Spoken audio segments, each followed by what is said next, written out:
Hi, I'm Ryan Dalgliesh. Let's talk Bible. Today's topic, bad preaching in Isaiah 1 and Amos 5. I owe an apology to many of you. I've been traveling and preaching for, since 97 maybe. And one of the things that I've done is I've used Isaiah 1 and Amos 5 a lot to try to manipulate you into being more authentic in your worship. Let me explain to you what I mean. Now, at the time, I didn't think it was manipulation. At the time, I thought it was genuinely understanding the scripture. But Isaiah chapter 1 and Amos 5 both talk about worthless worship. A couple of verses from Isaiah chapter 1. He says, I hate your new moon festivals, your appointed feasts. They've become a burden to me. I'm weary of bearing them. Bring your worthless offerings no longer to me. Incense is an abomination to me. And then over in Amos chapter 5, he says, I hate your festivals. He says, take away from me the noise of your songs. I won't even listen to the sound of your harps. In both cases, God is condemning the worship of Israel. And what I used to do, I would challenge people and say, make sure that your worship is authentic. Notice that these people are observing the Sabbath. Notice that these people are observing the feast days. Notice that these people are doing all the things that were prescribed for them to do within the law. And yet God says, I hate it. And I said, if you're in here today and you're singing these songs to God and your heart is somewhere else, I said, God hates that worship. And I said, you're not pleasing to God. That's what I would say. You're not pleasing to God. Your worship isn't pleasing to God. And so let me just touch on that for a couple of minutes. Maybe not even that long, because I'm going to try to keep this short. A couple of things we need to remember is that in both cases, God is talking to the Jews.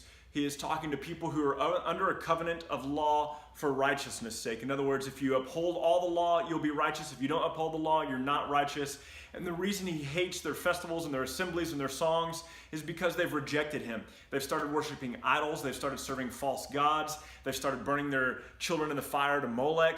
They're doing all these wicked things, none of which there's not a one-to-one correlation between these wicked, idolatrous, God haters in Isaiah 1 and Amos 5 to the believers today. Listen, some people right now are going to say, yeah, but sometimes we as Christians, we're idolaters, and sometimes we as Christians, we hate God. Listen, if you hate God, if you do not hold God as highest above all things in your life, then you don't know him.